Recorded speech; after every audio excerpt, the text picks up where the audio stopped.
एक तालुका एक बाजार समिती योजनेअंतर्गत जिल्ह्यातील बोदवड, धरणगाव आणि पाचोरा 3 बाजार समित्यांचे विभाजन करण्यात येणार आहे। यामुळे आता मुक्ताईनगर, एरंडोल आणि बडगाव अशा 3 ठिकाणी नवीन बाजार समिती अस्तित्वात येणार आहेत। यामुळे शेतकऱ्यांना दिलासा मिळणार। राज्य शासनाने या संदर्भात परिपत्रक निर्गमित केले आहे।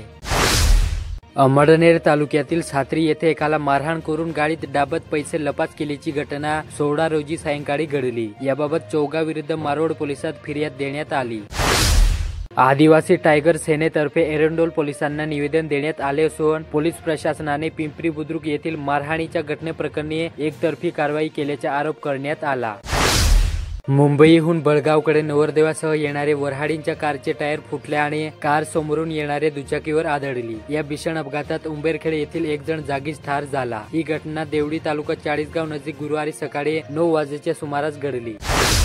मुक्ताईनगर तालुक्यातील हरताळा, कोथडी, सालबर्डी परिसरातील तापमानाचा पारा 42 अंशापर्यंत पोहोचला। अशा उन्हाच्या तडाख्यात ही कांदा काढणीचे काम सुरू आहे। बळीराजा व मंजूर सकाळपासून ते सायंकाळपर्यंत राबताना दिसत आहे। रावेर तालुक्यातील सातपुड्याच्या अतिदुर्गम भागातील अनुसूचित जमाती क्षेत्र वगळता उर्वरित 82 ग्रामपंचायतीच्या सन 2025 ते 2030 या पंचवार्षिक निवडणुकीसाठी सरपंच पदाचे आरक्षण सोमवारी 21 रोजी काढण्यात येणार आहे। यावल तालुक्यात सायकल चालवा, आरोग्य मिळवा तसेच सायकल चालवा, पर्यावरण वाचवा असा संदेश देत 69 वर्षीय वृद्धाने बऱ्हाणपूर ते थेट यावल असा सुमारे 90 किलोमीटरचा प्रवास करीत महर्षी व्यास महाराज यांचे दर्शन घेतले।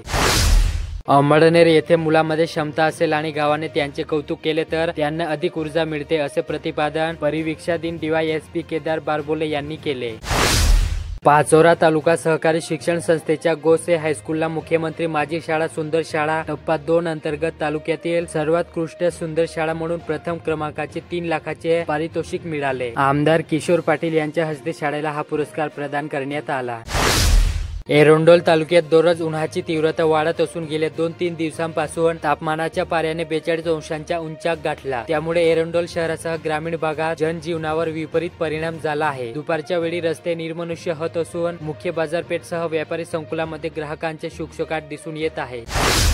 बडगाव तालुक्यातील श्री क्षेत्र पारेश्वर मंदिर पिंपळखेड येथे अखिल भारतीय काँग्रेस कमिटीची बडगाव, पाचोरा, पारोडा या 3 तालुक्याची आढावा बैठक झाली। ही बैठक दिनांक 17 रोजी सकाळी आयोजित करण्यात आली होती। चाळीसगाव येथे केंद्र सरकारने मांडलेले वक्फ विरोधातील बिल रद्द करण्याची मागणी करण्यात आली। अमळनेर तालुक्यातील सात्री येथील महिला व पुरुषांना जातीवाचक शिवगाळ करत गावाबाहेर काढण्याची धमकी देणारे 14 जणांसह इतरांविरुद्ध मारोड पोलिसात गुन्हा दाखल करण्यात आला। पाचोरा तालुक्यात गिरड रस्त्यावर देशी दारूची अवैध वाहतूक करणाऱ्या आरोपीला पोलिसांनी दिनांक 18 रोजी दुपारी 12:30 वाजता ताब्यात घेतले। त्यानंतर पोलिसांनी गाडी थांबवून चौकशी केली आणि दारू जप्त केली।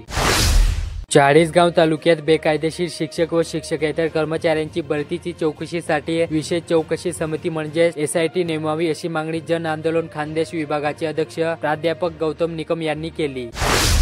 समतेचा व एकतेचा संदेश देत राजमाता जिजाऊ रथ येत्या 21 रोजी जामनेर तालुक्यात येत आहे। रथाचे स्वागत नियोजन मराठा सेवा संघाकडून केले जात आहे। यावल तालुक्यातील जामुनजिरा येथील तरुणाला साप चावल्याने यावल ग्रामीण रुग्णालयात दाखल केले। दरम्यान उपचार सुरू करताना मृत्यू झाला। ही घटना गुरुवारी घडली। बडगाव तालुक्यात बडनेरा नाशिक रोड या रेल्वेला कोसगाव स्टेशन येथे थांबा मंजूर झाला। मात्र आतापर्यंत एकदाही ही रेल्वे या स्थानकावर थांबलेली नाही। यामुळे प्रवाशांमध्ये नाराजी पसरली। बडगाव तालुक्यातील गुडे गावात बिबट्याचा मुक्त संचार सुरूच असून बिबट्याने गुरुवारी पहाटे केलेल्या हल्ल्यात गोरहा ठार झाला।